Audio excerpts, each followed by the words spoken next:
Okay, so today we're going to look at points of inflection first. I'm assuming that you've already done the recap exercise, exercise 1. If you do have any issues with the exercise recap, just check the work solutions that we've uploaded. Okay, so points of inflection is when we've got a curve, and let's start with, say for example, a cubic like this. Okay, so what we already know about this cubic is that there are 2 points where divided by the x will equal 0.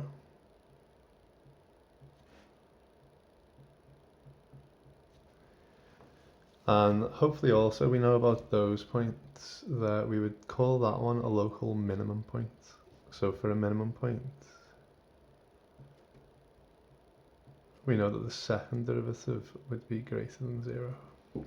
Okay, and this one is a maximum point. For a maximum point, we know that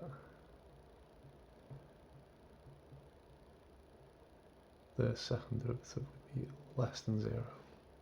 Okay, but actually the second derivative tells us a little bit more than just whether it's a maximum or a minimum.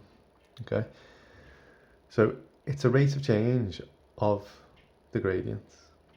And the way that I think about this is, if your second derivative is less than 0, that means that your gradient is changing and becoming less positive.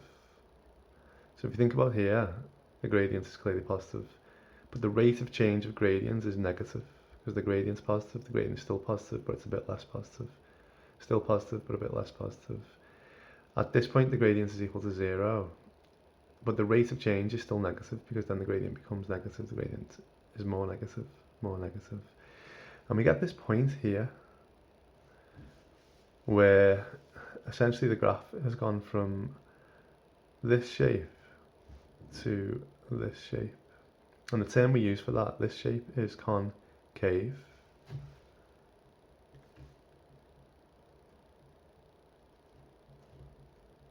And the way I remember it is I just draw like a big A, as if it was a cave. Okay, so everywhere along this part of the graph is concave. We then get to this point, and this section in the graph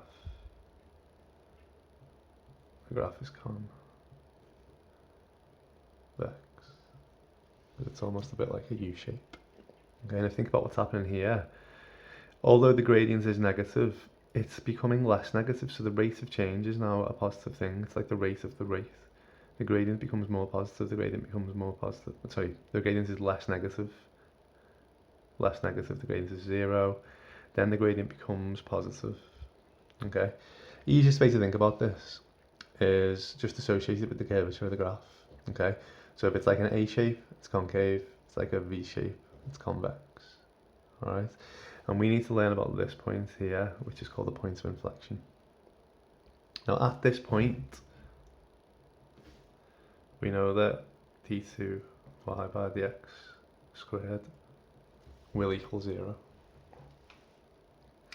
It's not enough that though, okay? Just think about, for example, if I had y equals x to the 4 dy by dx would equal 4x cubed, d2 y by dx squared would equal 12x squared. Now if we think about when x equals 0, that would tell me that d2 y by dx squared would equal 0.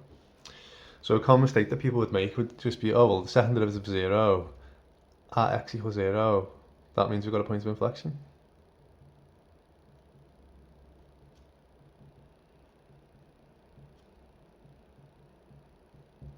If you just think about what the graph looks like for x to the 4, you can draw it on your graphical calculator if you want. It's very similar to a quadratic, it's just a bit steeper and a bit flatter at the bottom. So we get this sort of shape. That is not a point of inflection. Okay, if you look along the curve, all the way along the curve, d2y by dx squared. It's like a convex graph, isn't it? So d2y by dx squared would be greater than 0. Oh, so I need to adapt what I've written there, don't I? It's got to be greater than or equal to 0. Okay, so when a graph is convex, we say d2y by dx squared is greater than or equal to 0. When a graph is concave, we say less than or equal to 0. So at that point there, it's weirdly sort of concave and convex, because the second derivative is equal to 0. But at this point here, the second derivative is equal to 0, but it's not a point of inflection. Okay, it's just all of that graph is convex. And the way that we could check this, if we put a point in either side, so say for example if x is equal to 0 and we're thinking about that point there, if we try x equals 1, d2y by dx squared would equal 12 times 1 squared, which would equal 12, which is clearly greater than 0. If x equals minus 1, d2y by dx squared would equal 12 times minus 1 squared, which is also 12, which is also greater than 0. So we can see that either side of this point, we know it's convex. So if it's convex this side and it's convex this side, it's not a point of inflection. Okay. The next example we will see, we will go from concave to convex, and that's a point of inflection. Okay, so example 1 says find the point of inflection for y equals x cubed minus 2x squared minus 4x plus 5. If we just quickly think about what this graph for the cubic looks like, it's a positive cubic. So we're going to have a point of inflection here. Okay, so that's where our graph goes from concave to convex. Okay, so don't forget along here we've got d2y by dx squared. If it's concave, think about that as a maximum point, and we know at a maximum that's when it's less than or equal to 0. And for this bit where it's convex, think about a minimum point, that's where d2y by dx squared is greater than or equal to 0. So obviously, if you're thinking about whereabouts this point is, we know that we're thinking about the second derivative. So let's find our second derivative.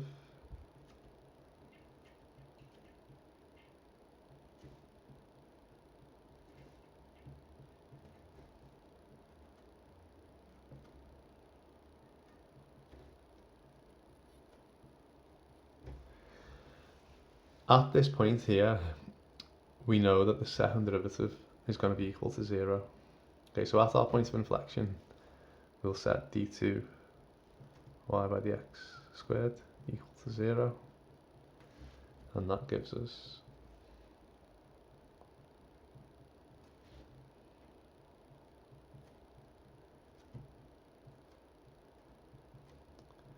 x equals 2/3. Okay, so I'd probably argue that, look, if you know it's cubic, you know you're going to be getting a point of inflection here. We might get enough away with doing that in the exam, but if we truly want to justify that it's a point of inflection, because sometimes we are asked to do that, we will need to check, does it go from concave to convex? Okay, and if it does, then we can justify that this is a point of inflection. It's not like one of those stretched out minimum points that we saw on the x to the 4 graph. Okay, so if we go a little bit above and a little bit below, let's say x equals 0, it'd be easy, wouldn't it? So if x equals 0, what's d2y by dx squared? That would be minus 4, which is less than 0. So therefore, when it's less than 0, we've got concave. And let's try x equals 1, just for ease. d2 y by the x squared would equal 2. Okay, which is clearly more than 0, which is convex. Okay, so we've been asked to find the point of inflection, so we know therefore point of inflection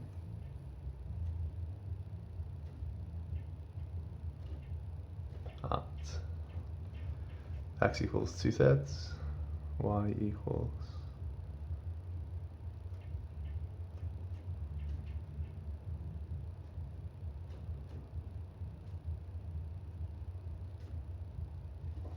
I'm going to look at the answers. Apparently that is minus 196 over 27, but you guys can work that out. So the point would be 2/3 minus 196 over 27. Okay, example 2 says find the interval on which x cubed plus 4x plus 3 is concave. The way I'm going to think about concave,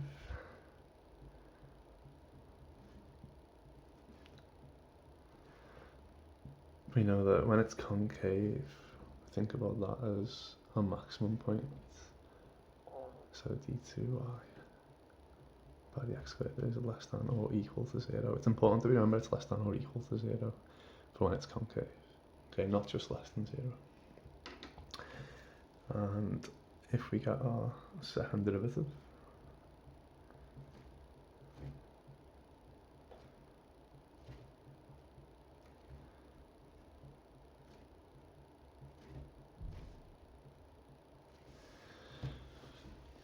interesting on this one, the second derivative is just a function of x. We don't get a constant because there wasn't an x squared term when we the original function, so we didn't end up with a constant here.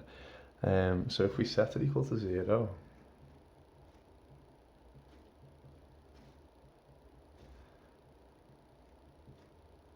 we just get x equals 0. So our positive cubic essentially has a point of inflection at this point here, which is where x equals 0. Okay, and we want it to be concave here,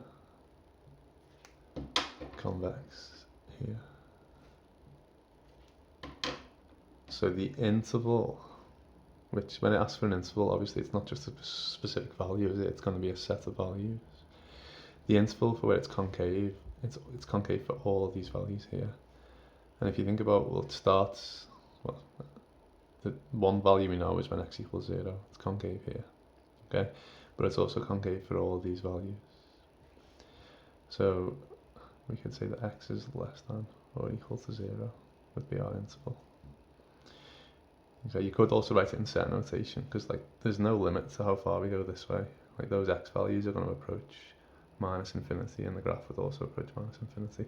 But if you think about the x-axis, the x values could go as far as you want this way.